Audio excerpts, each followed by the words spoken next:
Hi, how are y'all doing today? I wanted to give everyone some pointers on uh, how to format quotations in your writing, how to do in-text citations in your writing, and how to format a works cited page. I know that we've touched on some of these, but from things I see in people's writing, I'm not sure if we've put it all together yet, so this will be an attempt to do that. So first of all, let's see.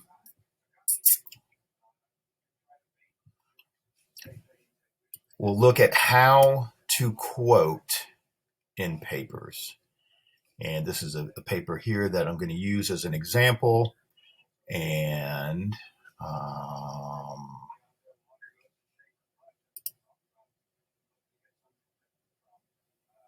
try to use this as a highlighter so you can see what I'm pointing out. So one of the ways to insert quotations into your writing is just to include it as part of the sentence. So you see this top sentence here. This is an idea also espoused by the Marquis de Sade, who claimed in 1800 that these Gothic novels were necessary fruits of the revolutionary tremors felt by the whole of Europe.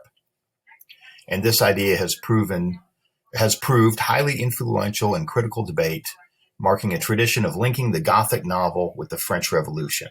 Okay, so there's a lot going on here. So this is the composition of the person writing this paper, the part not in quotation marks. This person lets you know that the quote, the source is the Marquis de Sade. And these quotation marks let you know that this is the quoted material. This part in brackets lets you know that that is not part of the original quoted material.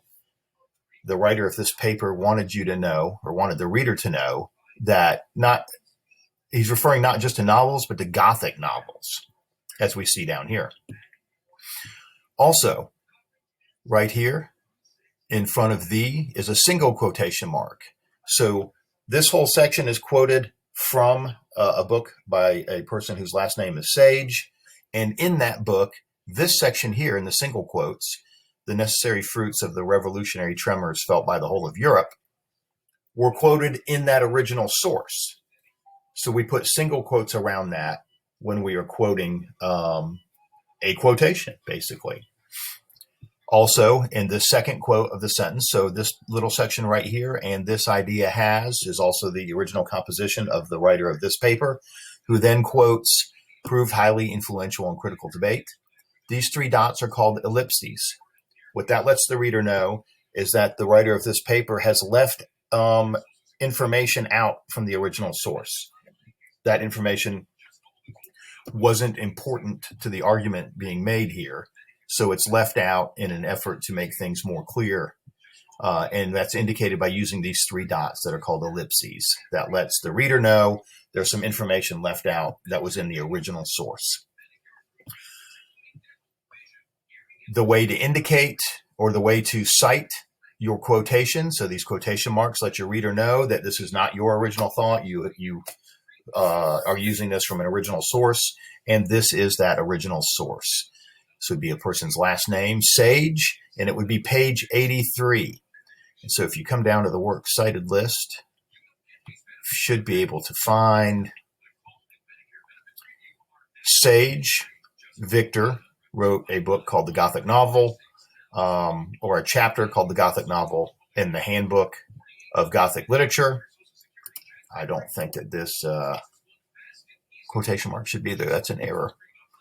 Edited by Marie Mulkey Roberts, Macmillan Press. You can shorten that to P 1998. So you can see this person, Victor Sage, wrote a chapter in a book called The Gothic Novel, and that's where the quote comes from, page 83 of this source. Okay? So that is one way to quote, is just to insert, or integrate is a better word for that, the quotation mark into yours sentence. Okay? Another way to do that, if I can find it, is right here. And I will highlight this section. For instance, Mary Ellen Snodgrass in Bloom's literature offers this list of items to use to classify literature as Gothic: chivalry, piety, mystery, vendettas, and medieval magic, the grotesque, illusion, terror, repression, sensationalism, dissipation, and perversity. Okay, so in this sentence, and this is another great way to introduce material, is using a colon. Okay, the saying when you're making an argument is that you back up your points, right? Well, so literally, we have done that here. We have backed up the points with the material that comes after the quote. In this case, it's also a list, which would be the correct way to indicate that a list follows as well, is by using a colon. You see, once again, we have ellipses here indicating that there's a material missing that was in the original source.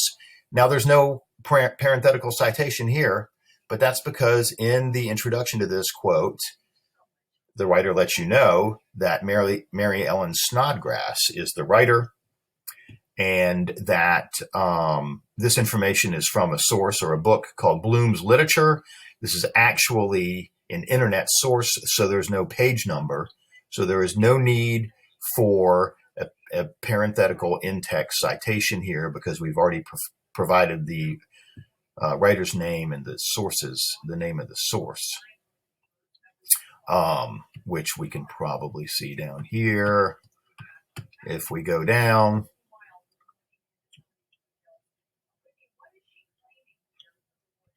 Snodgrass Mary Ellen, she has a section called Gothic Convention in the Encyclopedia of Gothic Literature in the source Bloom's Literature. And yes, that is an online source, so there's no page numbers available. Okay.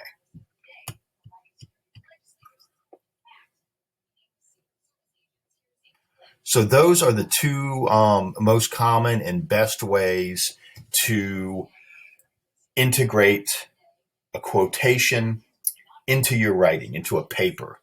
And these deal with prose writing, things that are not poetry. Now, if you were to have a quote of longer than 3 lines,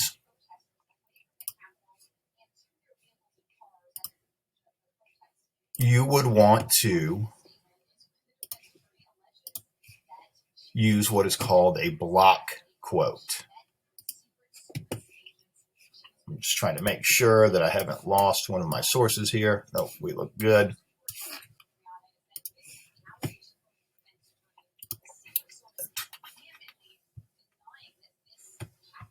We're going to look at that next. So let's look at this one, I believe, first.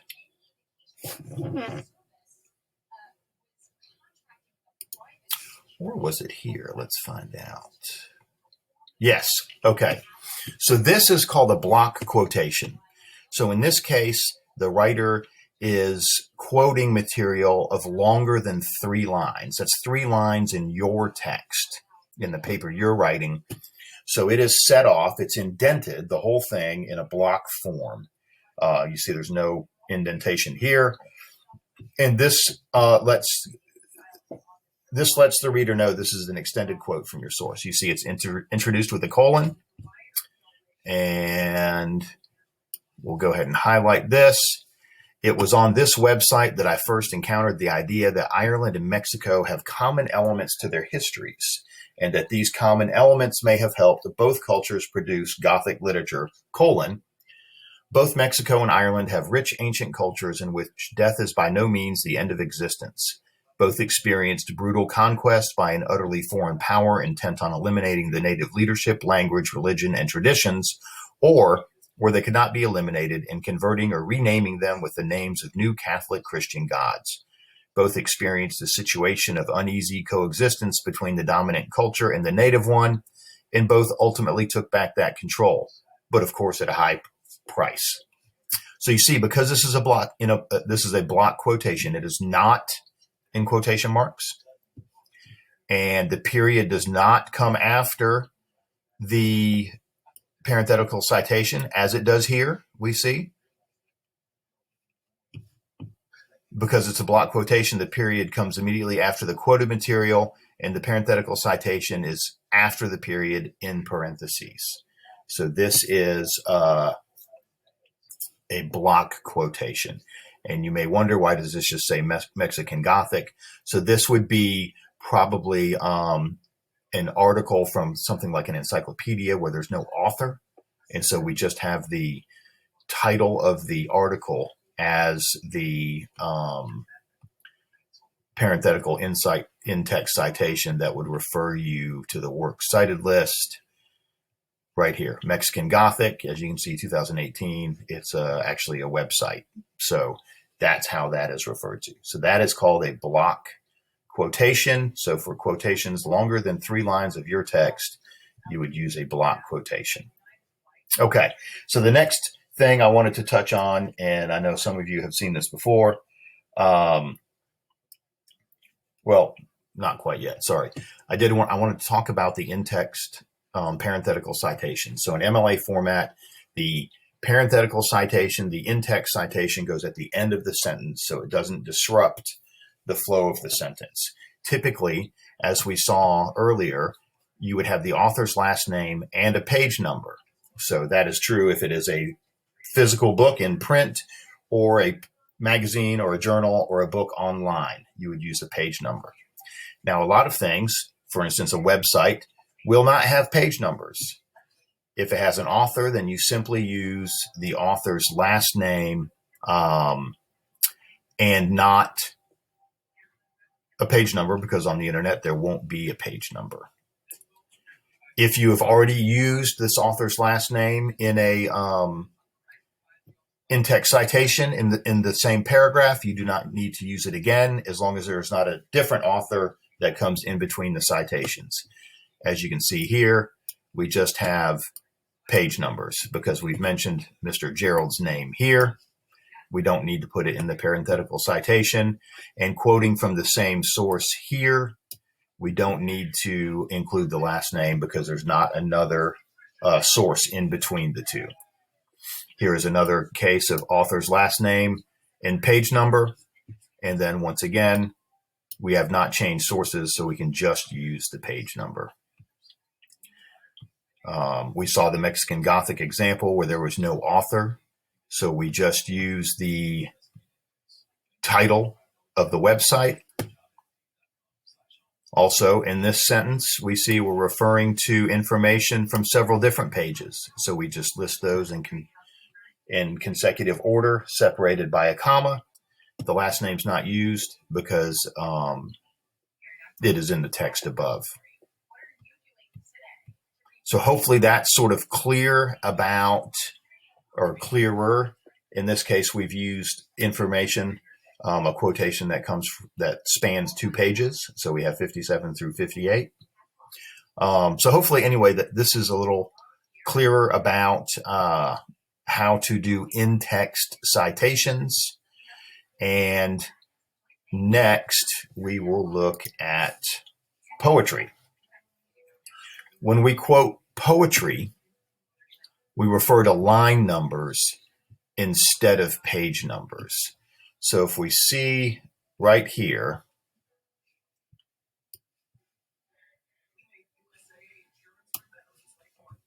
oh, I guess I need to turn this on. Hopefully that'll work. No, it's not, is it? We need to turn, I can't find it, can I? Well, maybe we can use this. So we want to see this, and this, and this, and this.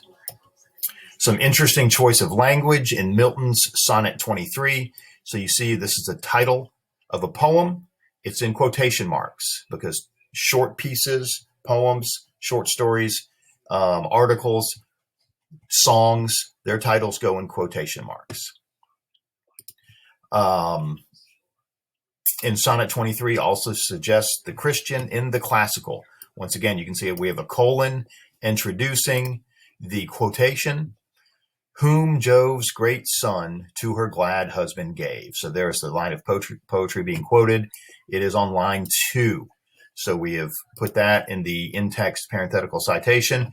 We have already, or the writer has already let the reader know that this is, the writer of this is John Milton, and his last name is here, so it does not need to be in the parenthetical citation. Why would Milton write Jove's great son instead of writing Hercules? Because Hercules is Jove's son. Once again, this quote right here, whoa, that was crazy. This quote right here is from line 2. We don't need Milton's name because we've already mentioned it. So, comma, for instance, comma, his allusion to the mythical exploit of Jove's great son resonates with the truer exploits of God's son. And so we can see by these quotation marks, this information comes from a different source. It comes from a person whose last name is Sokol. Right here, page 141 of their work. Okay, so quoting lines of poetry. Also, when we quote more than one line of poetry, one must add forward slashes to indicate where the line ends and the new line begins. So in this sentence, lines 5 and 6 of the sonnet place it in Hebraic tradition, colon, to introduce the quote. Mine as when washed from spot of childbed taint. That's the end of the line. Purification in the old law did save. We can see we have the ellipses, the 3 dots, and then a 4th dot indicating the end of the sentence. We don't need an parenthetical citation because we have already let the reader know that this poem is by John Milton, and we also let them know that lines 5 and 6 are what we are referring to. And here is the forward slash. The end of the first line, spot of childbed taint, space, forward slash, space, beginning of the next line, and it's capitalized, so we reproduce that here. Purification in the old law did save. Okay, so that's how one would quote poetry. Also, if one is quoting more than 3 lines of poetry, then one should set it off in a block quotation, just as one would do with prose. Okay, so hopefully that covers poetry. And lastly, we'll talk about how to format a works cited page. And I think this is not it. Here it is. Okay, so on a works cited page, it needs to begin on its own new page. So here is the end of the paper. I skip down to the top of the new page, and I title it Works Cited. This is centered. It's not underlined. There's no period. It's not in italics. It's not in quotation marks. It's just in text, but it is capitalized. Also, if I only had one bibliographic entry, and the things that make up your works cited page are bibliographic entries, if I only had one, I would just type work cited because there's only one, but there's more than one here. Okay. Since this is also a part of your paper, continue on with using your last name and the page number. Okay. Let's see if I can get something to use to write with. So right here, this is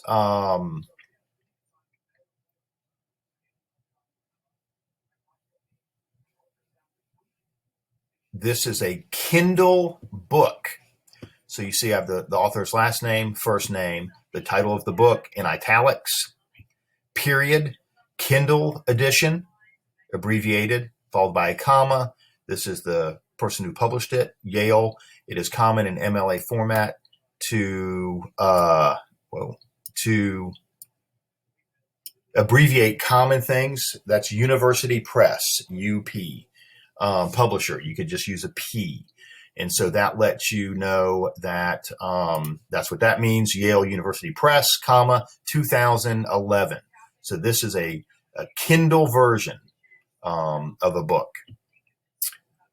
This is a book review. So this is the author of the book review. This is the title of the book review.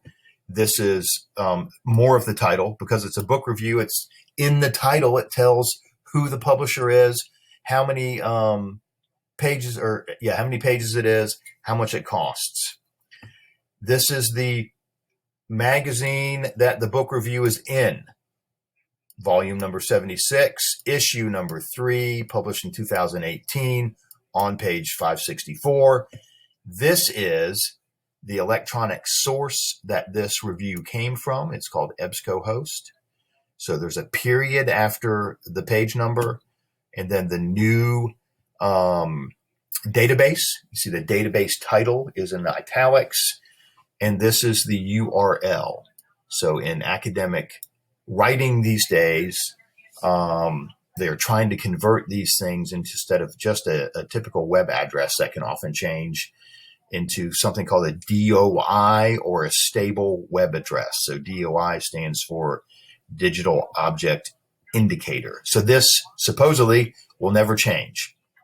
That way, if 10 years from now somebody reads your paper, they can come to this DOI and find the same article that you are referring to. Okay. Here we have a anthology. So these are the editors, Gates and Smith, and you see we have Gates last name first, but for the second editor, we just have it first name first. We let you know these are the general editors, and this is because I've quoted several things from this anthology. So this is just placing that in there. This is the title of the anthology in italics. It's the third edition. It's also volume 2. It's a 2-part anthology. This is the publisher. This is the year. So this is a physical book. This here refers to that anthology. That this is the way you do that. This is the author of the poem Black Art. His name is Amari Baraka. This is in Gates and Smith. We go down here, we have Gates and Smith. They edited the Norton Anthology where this poem is found, and it's found on pages 703 to 704. This is another anthology. So same information here, except there's more than 2 editors. So we say et al., period, comma, editors. Same with the Princeton's New Encyclopedia of Poetry and Poetics. Okay, this is a book, a physical paper book written by Terrence Hayes. The title is American Sonnets for My Past and Future Assassin. Penguin is the publisher. That's the year it was published. Here's another Kindle edition. Here is a journal article. The only difference that we found, actually I'm going to show you, no, this will be the best one. Ramsey William is the author. This is the title.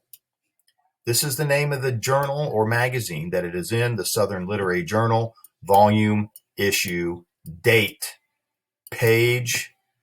Here is the online database, once again, EBSCOhost. And here is the web address. So this is a longer one. And you see with the web address in MLA format, we do not include the link. So if there was a link here, this would probably be underlined, or it would be in blue. So you'll need to right-click the web address, remove the link, and if the text is in blue or if it's underlined or anything like that, you need to reformat it into regular text. Okay, and I think those are all the different types that we need to look at here, but I will show you that bibliographic entries in a works cited page in MLA format are done in what's called hanging indent.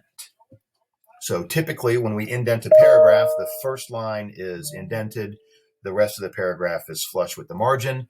In a hanging indent, it is the opposite. So the first line of the bibliographic entry, and it is flush with the margin. Every additional line is indented. Oh dear. Like this.